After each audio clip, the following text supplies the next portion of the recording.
आपने पिछले वीडियो में देखा होगा कि भूअस्त्र सुपर के बारे में हम बात कर रहे थे। भूअस्त्र सुपर जो चौथा क्लास आप लोगों ने देखा था, जो जमीन से आने वाले कीड़ों के लिए होता है। जो किसान किसानी करता है, खेती करता है, वो समझना बहुत जरूरी होगा कि जब भी जमीन तैयार करता है, जोताई करता है, रोपाई करता है, उस समय इंच इंच भर जमीन में उसे पहले जमीन से आने वाले कीड़ों के लिए, क्योंकि जो बीज वो बोने वाला है या फिर जो रोपाई वो करने वाला है, क्योंकि अभी धान की खेती, मिर्ची की खेती, सब्जियों की खेती जिसमें रोपाई की जाती है, चावल की खेती में रोपाई की जाती है, उस समय जब भी खेत किसान भाई जमीन तैयार करता है, उसी समय इसके पहले आप लोगों ने देखा होगा, नाम सुना होगा, फोरेट या थाइमेट डालता था। अब पिछले 4 साल पहले गवर्नमेंट ऑफ इंडिया ने इस प्रकार के जमीन में डालने वाला पॉइजन के ऊपर में बैन कर दिया है। आज की डेट में आज इंडिया का 17,000 करोड़ का मार्केट आज पाया जाता है, जो ऑल ओवर इंडिया में जमीन से देने वाले इंसेक्टिसाइड के लिए बनाया गया था। बट गवर्नमेंट ऑफ इंडिया ने जो जमीन में जाने वाले पॉइजन थे उसके ऊपर में बैन कर दिया। इसके बाद में किसान भाइयों के लिए कोई दवाई नहीं बची जो जमीन में उसके बीज का संरक्षण कर दे। सबसे पहली बार भूअस्त्र सुपर आज मार्केट में आया है, जो आपके जमीन में जो बीज डालते हैं, बोते हैं, या फिर रोपाई जब होती है उस समय जो जड़े हैं आपके निकलने वाला अंकुरण होने के बाद में जड़ों को नुकसान करने वाले जो कीड़े हैं उसको बचाने के लिए, आपके पौधों को बचाने के लिए भूअस्त्र सुपर मदद करता है।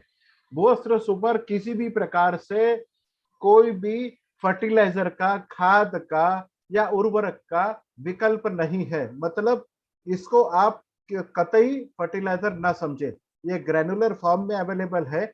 1 एकड़ में आपको 2 से 4 किलो डालना है, जो जमीन से आने वाली सफेद लट, दीमक, कटवर्म्स, स्नेल्स या क्रिकेट्स के ऊपर में काम करता है। ये जमीन में आने वाले, आपको पाए जाने वाले, जिसे किसान का मित्र बोला जाता है, जिसे हम केचुआ बोलते हैं या फिर मराठी में गांडूळ बोलते हैं या फिर अथवम बोलते हैं, उसको नुकसान नहीं पहुंचाता है। मतलब जो किसानों का मित्र है उसके ऊपर में केचुओं को ये नुकसान नहीं करता है। भूअस्त्र सुपर कैसे काम करता है? जब भी आप भूअस्त्र सुपर बीज के साथ में या फिर शुरुआती अवस्था में, आपकी रोपाई होने के बाद में या फिर बीज का अंकुरण होने के 30 दिन तक आप इसको जमीन में डाल सकते हैं। किस तरह से इसको डालना है? या तो रेत के साथ में या मट्टी के साथ। आपको 1 एकड़ में 4 किलो, मतलब 2 बैग, अपनी बैग 2 किलो की है, 4 किलो लेके आपको इसको समतल प्रमाण में आपको जमीन में फैला देना है और इसके बाद में रोपाई या बिजवाई करना है। जब भी पानी का छिड़काव होगा, फिर जब भी आप इरिगेट करोगे या फिर ऊपर से जब भी पानी गिरेगा, बारिश का पानी होगा, उसके बाद भूअस्त्र सुपर के जो ग्रैन्यूल्स होते हैं, वो ग्रैन्यूल्स से दवाई निकल के आपकी जड़ों के ऊपर में चिपक जाती है। ये दवाई जब भी जड़ों के ऊपर में चिपकेगी, उसके बाद में जब भी जमीन से कोई आने वाला कीड़ा होगा, वो आपकी जड़ों को अगर नुकसान करने की कोशिश करेगा तो इमीडिएटली 4 पॉइंट प्रोग्राम उसके ऊपर में आएगा। क्या होगा? इमीडिएटली उसका मुंह बंद हो जाएगा, उसको पैरालिसिस का अटैक होगा, ब्रेन स्ट्रोक होगा और उसके शरीर से पानी बाहर निकल जाएगा। इस तरीके से जब भी जड़ों को खाने की या नुकसान करने की कोशिश करेगा ये कीड़ा, इमीडिएटली वो आपकी उसका खुद ही अंत हो जाएगा। अब आपका ये कहना होगा कि केंचुओं को क्यों नहीं ये नुकसान करता? क्योंकि केंचुए भी जमीन में रहते हैं।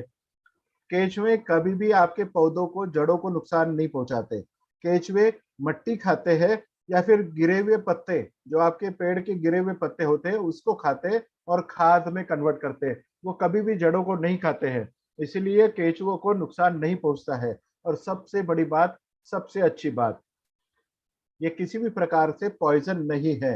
हम धरती माता बोलते हैं, धरती माता में आप पॉइजन ना डालें। आपके किसानों को बोले कि आपकी जमीन को उपजाऊ बनाना है या फिर डेढ़ करना है। उपजाऊ अगर बनाना है और कीड़ों को भी आपको भगाना है तो आपको डेफिनेटली भूअस्त्र सुपर जब भी जमीन में बीज डाले उस समय या फिर खाद डालें या फिर अंकुरण होने के 30 दिन तक आप इसको इस्तेमाल कर सकते हैं।